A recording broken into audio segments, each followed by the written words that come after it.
A recent report issued by the UK government calls for the UN to exclusively regulate worldwide geoengineering of the planet as an excuse to combat global warming.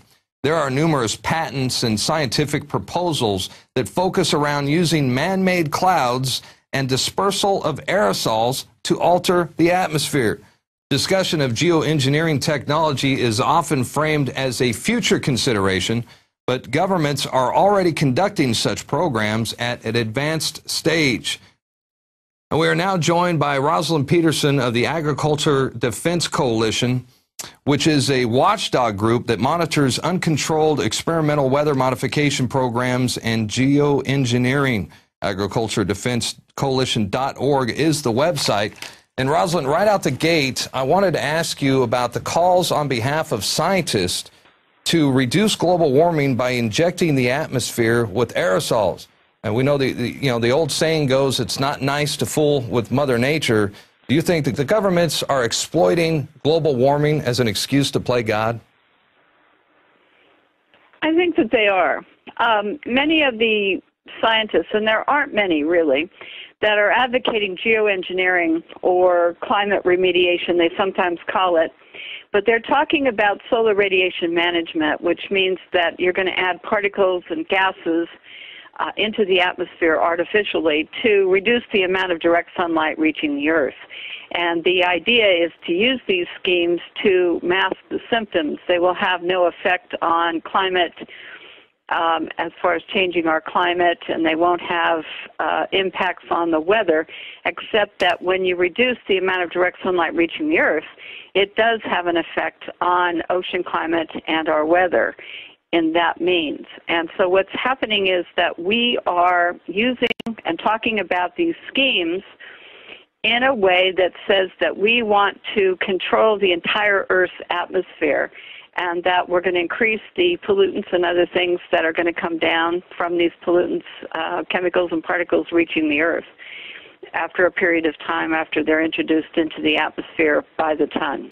Well, I know that President Obama's science czar, John P. Holdren, for example, he's a big advocate of geoengineering.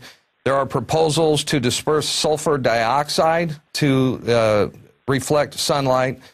And in fact, there's an article I'm looking at right now in the London Guardian titled Geoengineering, the Radical Ideas to Combat Global Warming, where leading climate scientist Ken Caldera, he promotes the idea of aerosols, injecting aerosols into the atmosphere. But an environment loaded with sulfur dioxide, for example, now this is kind of stuff that sounds dangerous. I mean, isn't that the main compound in acid rain? Are these mad scientists we're talking about? Well, yes. Sulfur dioxide is the component in acid rain that causes tree decline. And when they talk about putting that into the atmosphere, or aluminum oxide, which is also being suggested by David Keith, they're adding particles and these chemicals into the atmosphere, which are going to come down. They're going to cause acid rains. They're going to pollute our air and water. They're going to cause increasing asthma. And one of the reasons we took sulfur out of diesel fuel here in California is to reduce the increase in asthma in adults and children across the state of California.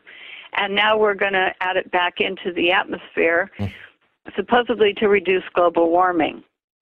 But global warming, as you said, is being used as an excuse to begin to do the testing and research on these programs. Well, I'm even looking at, I found a quote, and, we've got all these different scientists, even Nobel Prize winner Paul Crutzen. He suggested using 747s to dump huge quantities of sulfur particles, again, into the far reaches of the stratosphere to cool down the atmosphere. I have a quote from scientist Tim Flannery, where he warns that mankind might need to pump sulfur into the atmosphere to survive. So the world governments and scientists are getting us used to the idea of geoengineering, but we have plenty of evidence that suggests that they've been doing this for a long time. Am I right? Yes, we have evidence to suggest that they have been doing atmospheric experiments for a long time. We have NASA documents. We have university studies. we have all kinds of information that has been conducted over a period of time. Experimental weather modifications are ongoing in the United States, according to NOAA, and also worldwide as well. And so there's documents to that effect. So we are having a tremendous impact on the climate and on our weather. Well, let me ask you this. Do you think that some of these experiments have gone beyond the experimental stage, and now that they're full-blown, fully operational covert programs? Yes, I think some of them conducted by the military are probably covert activities of which we don't know. Sure. But there are so many that are public because of the research being conducted on these experiments that we know a lot about many of them ongoing, not only here but in the United States, but around the world. Wow. Well, we've only got a few minutes tonight, but before we go, I was hoping you could briefly tell us about the melting of the glaciers in the Arctic and around Alaska.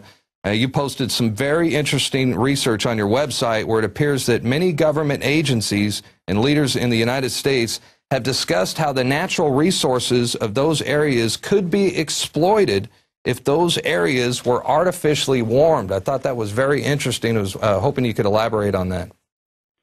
Yes, it's been discussed back since the Carter administration and then the Nixon administration that warming the colder areas, such as the Arctic and Alaska, would allow for the exploitation of natural resources, oil, gas, and other minerals in those areas. It would be an advantage for the military and also shipping to be able to travel in those areas during the winter months when most of the time it's frozen.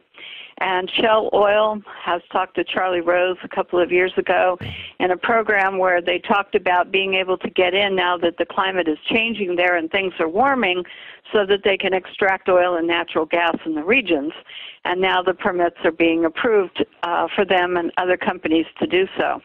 You know, I think I even saw a CNN report on your website that says that shipping lanes are wide open in that area because of climate change.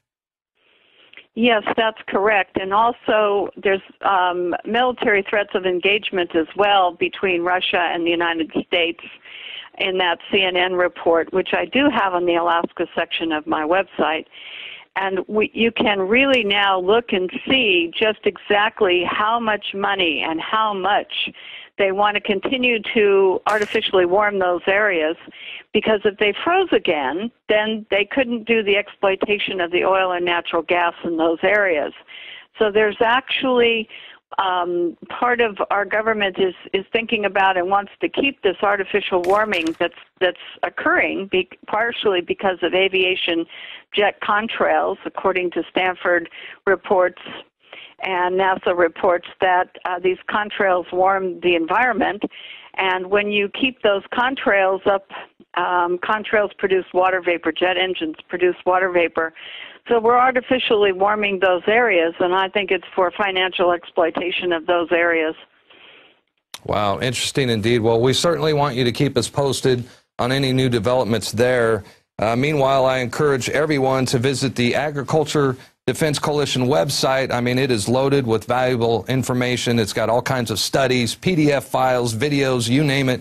I spend lots of time there myself, and I visit the website often. So, Rosalind, it was great to have you with us. Take care, Godspeed, and please come back and spend more time with us in the near future. I will, and thank you for having me on your show today. Thank you. All right, well, thank you for tuning in tonight. Hope you all have a wonderful weekend. We will be back next week, Monday through Friday, 7 p.m. Central Time. Well, usually about that time, we try the best we can.